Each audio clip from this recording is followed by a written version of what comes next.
Selamat pagi anak-anak saya kelas 10 Metodis 7. Hari ini kita akan belajar geografi, yaitu dari bab 2 dengan tema pengetahuan dasar pemetaan. Nah, dalam pemetaan tentunya kalian sudah sering mendengar, bahkan sudah sering menggunakan sebuah peta. Ketika kalian menggunakan aplikasi transportasi online, nah di sana kalian akan melihat sebuah peta dalam bentuk digital. Jadi sebenarnya peta itu bentuknya macam-macam, nanti kita akan pelajari di sini. Nah, dengan demikian apa sebenarnya yang dimaksud dengan peta? Yang pertama sekali kita akan membahas pengertian peta. Nah, peta berasal dari bahasa Yunani yang disebut dengan mapa. Jadi mapa itu adalah sebuah kain penutup atau disebut juga dengan taplak. Nah, dengan demikian pengertian peta secara umum adalah gambaran konvensional permukaan bumi yang diperkecil pada bidang datar menggunakan skala dan simbol tertentu. Nah, inilah yang dimaksud dengan peta. Jadi kalau yang ada disebut dengan konvensional berarti adalah sebuah kesepakatan. Nah, kemudian ada beberapa jenis-jenis peta. Jenis peta yang pertama adalah berdasarkan isinya. Berdasarkan isinya peta ada dua. Yang pertama ada peta umum dan yang kedua ada peta tematik. Nah, apa itu peta umum? Peta umum adalah peta yang menggambarkan kenampakan bumi secara umum ataupun secara keseluruhan. Nah, contohnya peta korografi dan peta dunia. Jadi peta korografi itu adalah peta yang menggambarkan seluruh ataupun sebagian dari permukaan bumi. Nah, sedangkan yang kedua adalah peta tematik. Peta tematik disebut juga dengan peta khusus. Maksudnya di sini, peta ini menggambarkan wilayah tertentu secara khusus di permukaan bumi. Contohnya peta kepadatan penduduk. Nah, dengan demikian peta ini hanya menggambarkan satu informasi saja, yaitu kepadatan penduduk. Nah, bisa juga peta persebaran flora dan fauna. Bisa juga peta persebaran iklim di Indonesia dan sebagainya. Nah, kemudian jenis peta yang kedua yaitu berdasarkan skala, ada 5 ya jenis peta berdasarkan skala. Yang pertama peta kadaster. Nah, peta kadaster itu adalah peta dengan skala 1:100 sampai 1:5000. Nah, peta skala kadaster ini biasanya digunakan untuk menggambarkan sebidang tanah ataupun digunakan untuk sertifikat tanah. Nah, kemudian yang kedua peta skala besar, yaitu 1:5000 sampai 1:250.000. Nah, peta ini menggambarkan wilayah yang sempit. Contohnya seperti menggambarkan wilayah kelurahan dan juga kecamatan. Kemudian yang ketiga peta skala sedang dengan skala 1:250.000 sampai 1:500.000. Nah, peta ini menggambarkan wilayah yang sedang. Nah, misalkan wilayah sebuah kabupaten ataupun sebuah provinsi. Nah, kemudian yang keempat adalah peta skala kecil, adalah peta dengan skala 1:500.000 sampai dengan 1:1 juta. Nah, biasanya jenis peta ini menggambarkan sebuah wilayah yang relatif luas. Nah, contohnya adalah peta sebuah negara. Kemudian yang kelima skala geografis adalah peta yang memiliki skala lebih dari 1 juta. Nah, biasanya peta ini menggambarkan wilayah yang sangat luas. Nah, contohnya menggambarkan peta dunia.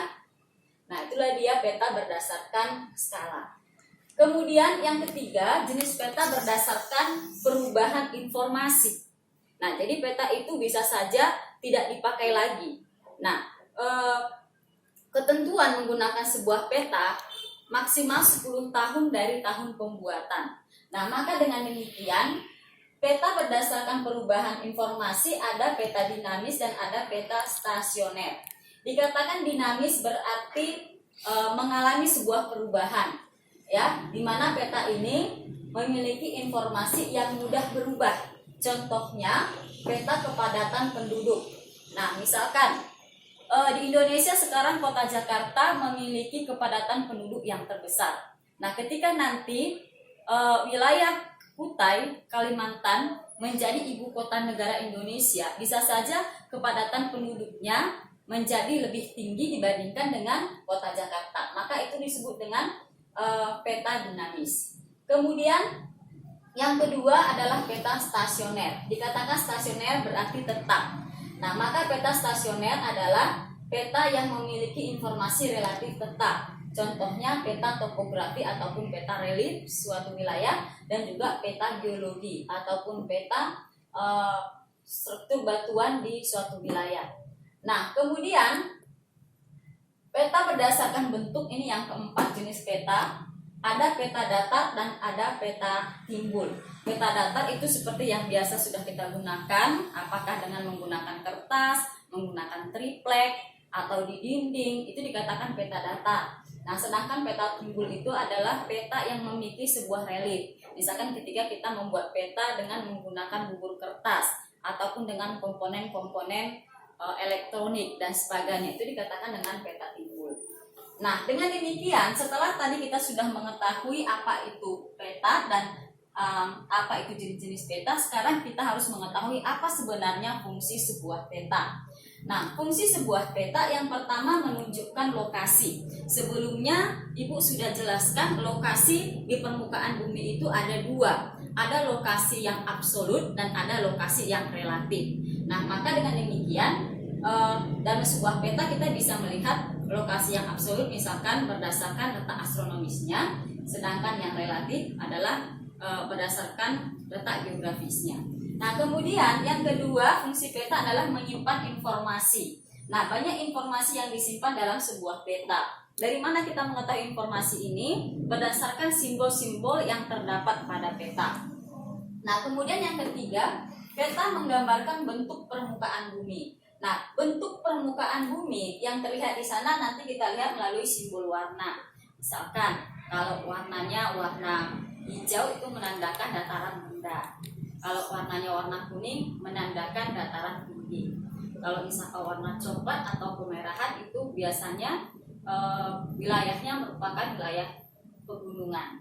Nah, kemudian yang keempat menyajikan jumlah dan persebaran. Ya, misalkan kita dalam sebuah peta kita melihat sebuah gunung berapi. Nah, maka kita akan mengetahui oh ternyata di Sumatera Utara ada Gunung Sinabung dan Gunung Sibaya.